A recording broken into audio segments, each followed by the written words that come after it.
An Atlanta woman says she lost more than $500,000 to romance scammers. Now, romance scammers are often overseas, far from law enforcement. In this case, however, officers have arrested 3 people right here in the Atlanta area. Will the people arrested ever go to trial? Will the victim ever face her scammers in court? This is Elizabeth's story, 6 years in the making. I wish I was with you right now. I just miss you. This voice once stirred Elizabeth's heart. I was actually calling to check on you to know how you're doing. He was so kind when he called and when he sent emails. He would always be there for me and never worry. Have a good night. Sleep well. This same voice almost led her to end her life. It was really painful, and I've lost all of my money. It started in 2019. Elizabeth, not her real name, met a match on the dating app Bumble. Michael Lawrence, an oil and gas company CEO from the UK. She lived in the Atlanta area. He was in Atlanta for business. So he talked about his wife who died of ovarian cancer. And so my heart just went out to him. Elizabeth, just retired, was traveling in the U.S. Michael was flying out to work on international business deals. Meeting up wasn't possible just yet, but he kept in constant contact with ever more complimentary emails and long phone conversations in what he called his sexy Italian accent. We're about to take off. I don't miss you so much. He started calling me every day. He was telling me about his business. We're in the flight now. I wish I could have advice before I leave. We spoke on the phone for hours, talking about backgrounds, about his children. It was a very intimate portrait of his life that he gave me, and I bought into it. Soon, he was falling in love, sending pictures from his past and current adventures during his months of travel. He says he was in Bangladesh getting ready to go on the oil drilling. On a project overseas, giving a talk in Washington, D.C., meeting former President Obama and the First Lady. Sweetheart, I promise you a lifetime of happiness and love. Come dance on the moon with me. He wanted to get married and called himself her husband. He said, I have been depressed, I have been sad, and you have helped me through those times. And it was really quite beautiful. Within a few months, Michael became a central figure in her life, her long-distance romance. But back at home in Georgia, a group of supporting actors was preparing the stage for a scam worth more than $500,000, and Elizabeth was their target. Michael's story was a sham. Many of his love messages simply copied, word for word, from love letter websites. The pictures of Michael Lawrence were stolen from a man named Alexei Sitnikov in Russia. Where Michael claimed to have met with former President Obama and the First Lady, it was really Alexei in 2012, as seen on his Facebook page. Where Michael claimed to be speaking at a conference in D.C., it was really Alexei in Russia, with the Russian word erased from the podium. Where Michael claimed to take part in a speaker's panel, it was really Alexei with the name changed. Michael Lawrence did not exist. It's just about their manipulation, both psychologically, emotionally. Every stolen picture, every email matched the scammer's narrative. The plane rides, the meetings with officials, the construction projects for Michael's company, M Oil and Gas Institute, complete with social media pages and a website listing Michael as CEO. But the scammers took it one step further. I was upset about something he said or did, and maybe I was getting suspicious, I'm not sure. But he said, oh, no, let's do some video calls. I'm here for you, everything's fine. A live video call from Michael's work trip in Bangladesh to Elizabeth on her travels in Hawaii. The video matched her Michael. So did the voice. The person in the Skype actually looked like the picture that was on his profile. She knew nothing of deepfakes, computer-generated simulations that can look and sound real. This may have been the key that locked up the scam. It was so real and so convincing. Back in Atlanta, 3 people helped lay an intricate trap, according to court documents, with a web of businesses and bank accounts. First, they say, Carly Anthony, a contractor and handyman, according to his Facebook page, registered a business in Georgia called Carly's Contracting and Remodeling at this address in Lawrenceville. He opened business accounts at banks near his home. Second, investigators say Adewale Shofoluwe, a healthcare IT analyst, according to his LinkedIn profile, registered a business at an apartment here in Brookhaven in the Atlanta area.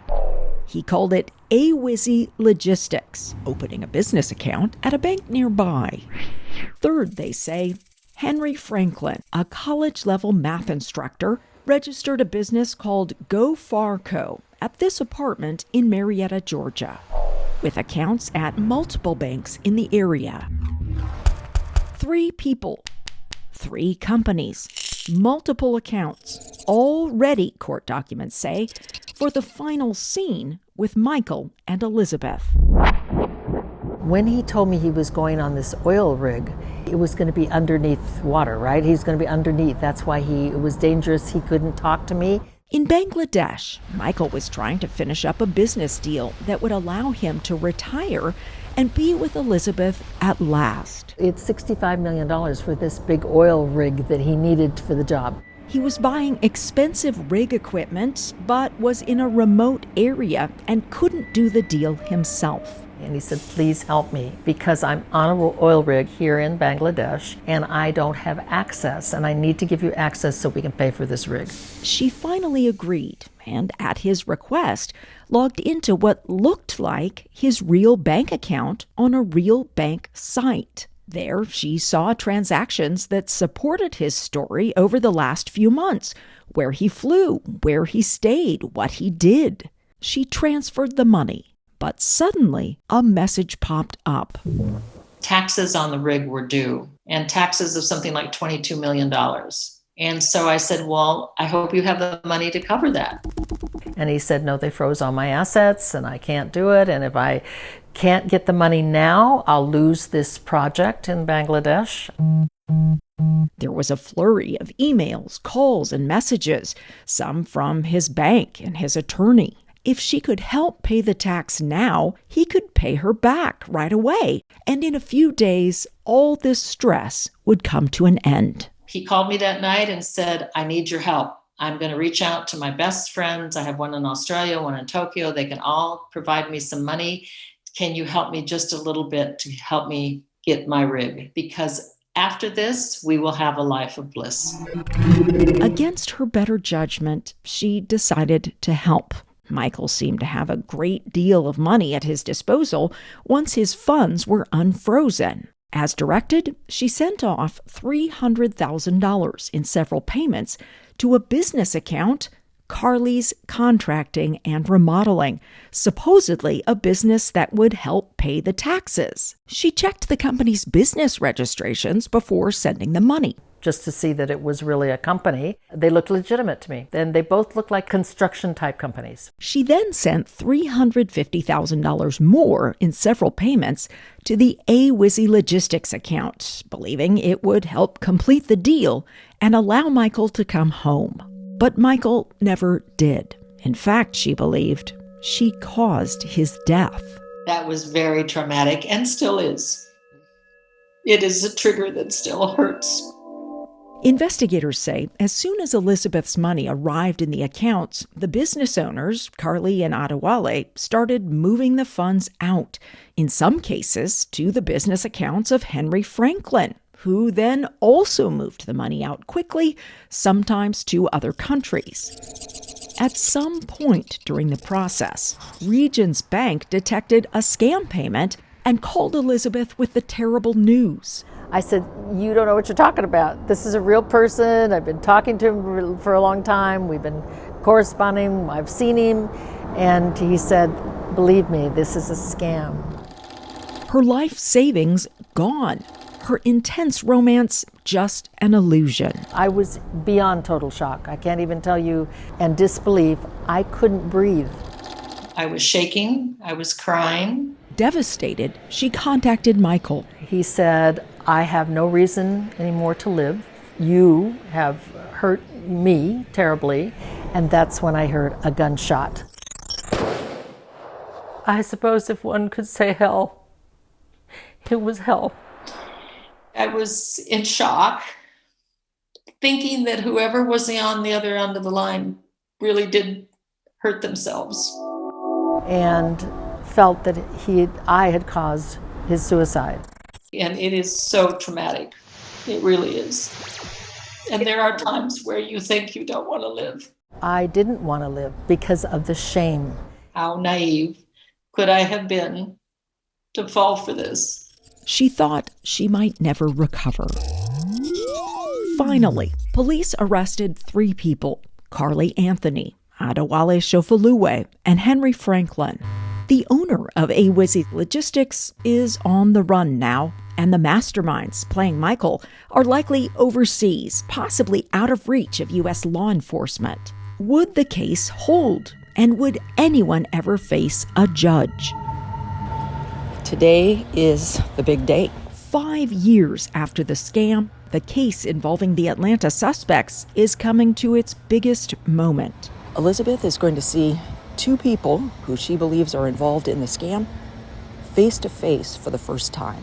Our office did further investigation, found 3 more victims in Tennessee, Iowa, and Nevada. Carly Anthony, the contractor, appears in the courtroom in front of Judge Tangela Berry, offering up a possible plea bargain. But the judge gets the final decision. Everybody has to be accountable for their own actions, and that's just how it is. The DA's office says he opened up 6 accounts to run money through as banks constantly shut them down. Every time an account closed, we open up another account. Alongside him, Henry Franklin, the math instructor, also churning through accounts as banks cut off his access. The DA's office says Henry moved millions of dollars through and earned about $12,000 for his work, with 4 victims of the romance scheme, though only Elizabeth sits in the courtroom today. The facts of trial will show that he ran at least 4 bank accounts and he moved well over $3.6 million in just a couple month portion of the case. But Henry's defense attorney says Henry was just following orders from another player in the scheme, a woman who has not yet been arrested, and did not know the money was coming from scams. He walked in, put the money into the account with instructions on where that money was to go. And that was what he thought was a business, a legitimate business, but all those cash. How did a college-level math instructor believe that shuffling millions around with banks shutting down multiple accounts was legitimate? I don't mean to insult him, but he's a dumb, smart guy. I mean, he's a smart guy, but he doesn't see. I mean, the bank closed his accounts and he would reopen it somewhere else. He would open several accounts and run them through. She told him, listen, as you run this amount of money through, some of these banks aren't going to like it and they're close to that. You can't be an academic and not understand what your bank account get closed. That's a red flag. So that's when you're heading to that.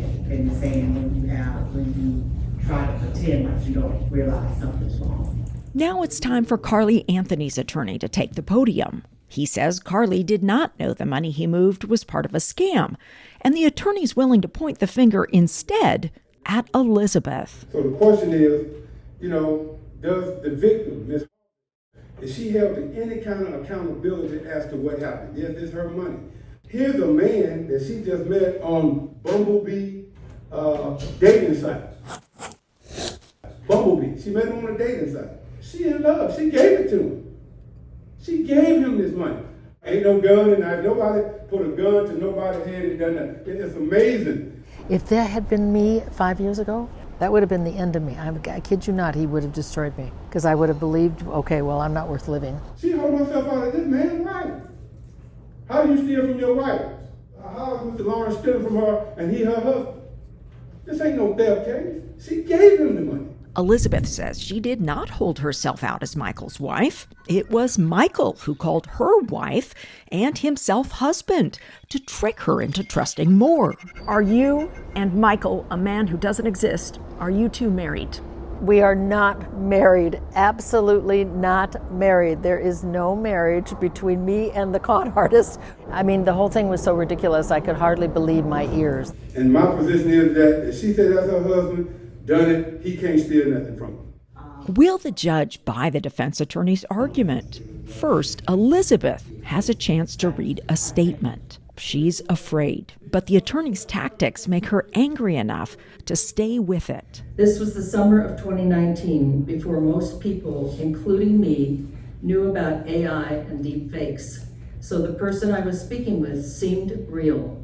This included Skype calls where I saw his face. Like an actual Skype call? I still picture someone talking. They were talking to me. She details their last call together as well. He said, "I don't know why you won't believe me.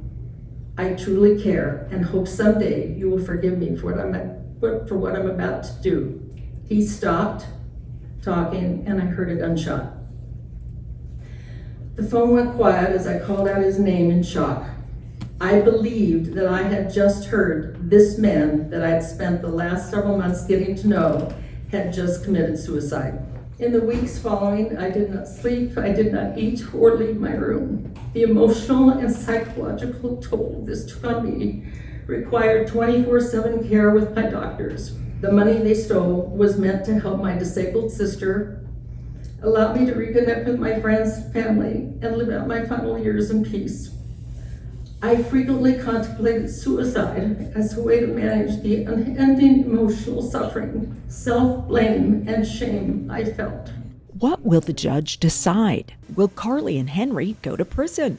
The defense attorneys want probation only for their clients, no time behind bars. If the bank's closing your account, you need to at least say what's wrong.